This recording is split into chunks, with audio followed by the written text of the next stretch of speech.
Hello everyone, this is Chess Teacher Tui with another video.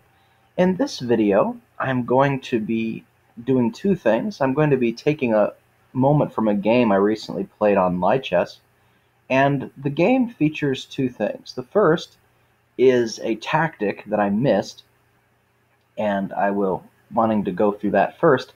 And then secondly, I really wanted to show this really excellent textbook example of this idea in pawn endgames called the outside passer. But the first thing we're going to do is we're going to look at this position and to see if you can find the tactic that I missed in the game.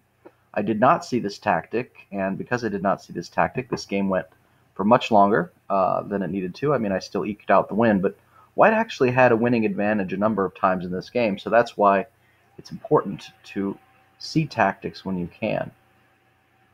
So when you're looking at a position with tactics, the question is, do we see a weaker opened king? No, we really don't. King seems very secure. Do we see multiple hanging pieces or pawns? No, we don't see that. But here's what we do see. We see that black actually is in a position where he should be looking for a tactic just because of the location of all of his pieces. We see that the black queen and the bishop have a battery on this diagonal, on this b8 to h2 diagonal, which attacks the king. So we know that there's a check there, potentially. We also see that the bishop is very strong on this diagonal here. And with the knights, with no knight on f3, the knights are both a little bit away from the king, it's not necessarily certain what defense all of these pieces will be able to go. So I'll give you a few moments to see if you can solve this position, so feel free to pause the video now. Okay, well hopefully you've had enough time to look to try to find the tactic. The answer in this position is actually bishop g4. Bishop g4 is a devastating move, and there's really not a lot that white can do to really defend in this position. It looks like no matter what, white is going to have to give up the queen. So let's just look at a couple of lines. The most obvious looking line, probably, since you don't want to lose your queen, is simply to take it with pawn. You know, that's the whole point of h3 in the first place, is to prevent this move. But what happens, unfortunately, is by taking it, we are now opening the h-file, which now makes this a particularly dangerous position. So for example, let's say the queen just takes the pawn back, you have this check, and then after this check, the king is now forced to go here, and now mate is inevitable because of check. If king takes, queen h2, if the queen blocks to intercede, whether or not the pawn takes the rook or the king takes the bishop, queen h2 mate is coming. So in this position, you know, what is actually the best move? And the best move, according to the computer, at least according to this kind of older version of Fritz, is rook to c1, to just give up the queen, which is essentially to lose quite a bit of material. It's interesting that that is considered to be the best. Now, if we look at rook c1, and we see what rook c1 does for us, we see that after rook c1, what we can see is that it at least counterattacks, right? It counterattacks the queen. So if bishop takes, I imagine rook takes, what happens is that at the very, very least, you can see that black looks like it can be up a piece, or up the exchange if it wants. Is also a possibility. But regardless, the advantage is clear. So that's just the first tactic that black missed. But the really important thing about this game is this position. In this position, this is the end game later, where I had made some definite mistakes, but then white managed to let me back into the game. We see a rook pair versus the queen endgame, And in this position, white should be favored. It's white to move. And the move in this position really should be pawn to g5. If white plays pawn to g5, that pawn can be defended, and then white will have two connected pass pawns to try to put pressure against black's king. But what white ends up doing instead actually gives black the win. Black plays g takes f5. And although it took a little bit of calculation, because I've been studying this idea of the outside passer here actually determines that this is now a 1 position for black. Because what's going to happen is not only is black going to win the pawn back, but first he's going to win the queen and the pawn and another pawn for the 2 rooks. So this pawn is going to be the f5 pawn is going to be taken back at the end of the exchange, but the pawns are also going to be exchanged at the start. So rook takes pawn, queen takes rook, rook takes queen, king takes rook, and then we now have e takes f5.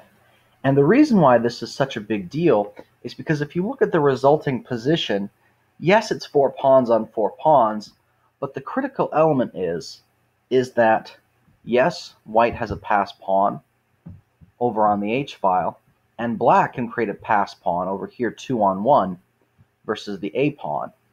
But the black king is in a position to stop the h-pawn, and the white king is not in a very good position to stop the a pawn.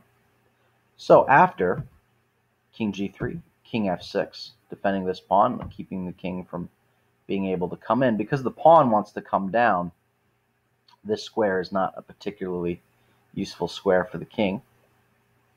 So then the king goes to f4, and now it's actually really a very easy technical win for black. You just have to be careful about this idea of the deep freeze. The deep freeze is an endgame technique where one pawn can stop 2. So for example, a blunder in this position, a6, would turn this from a game that is a win for black to a win for white, if I'm not mistaken. Yeah, white wins easily. Because after the mistake a6, black can play a5, and now he's not only stopped this pawn, but he's stopped this pawn, and any move by this pawn can be captured. And all white really has to do is force black to move, and this pawn is going to fall, and all sorts of ugliness are going to assume. But the move that was made in the position, b6, prevents this. Now because of b6, white cannot move to a5 without him either pushing past or capturing. Capturing is probably slightly better. And then after that, black has the easy pass pawn with which to win the game. So let's look at how the game actually went. So b6 and then h4.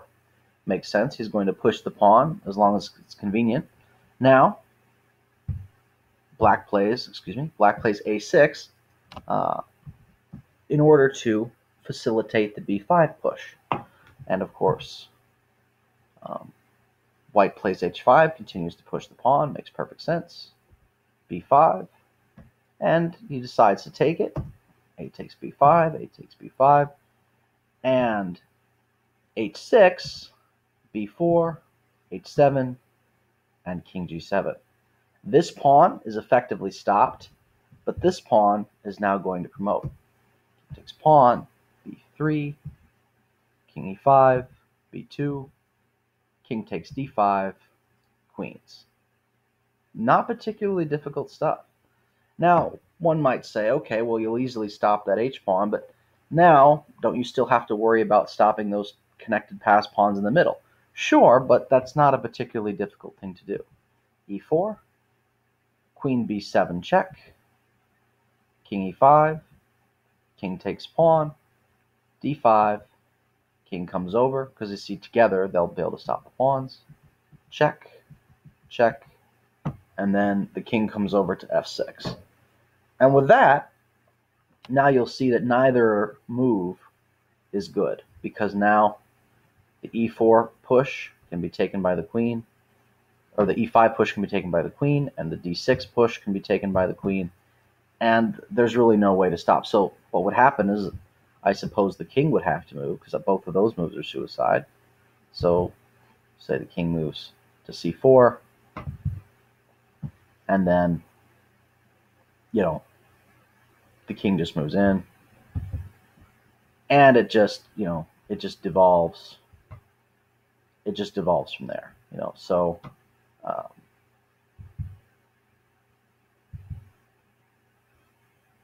and of course, white might still try to do something in order to trick black into a stalemate. But the key idea,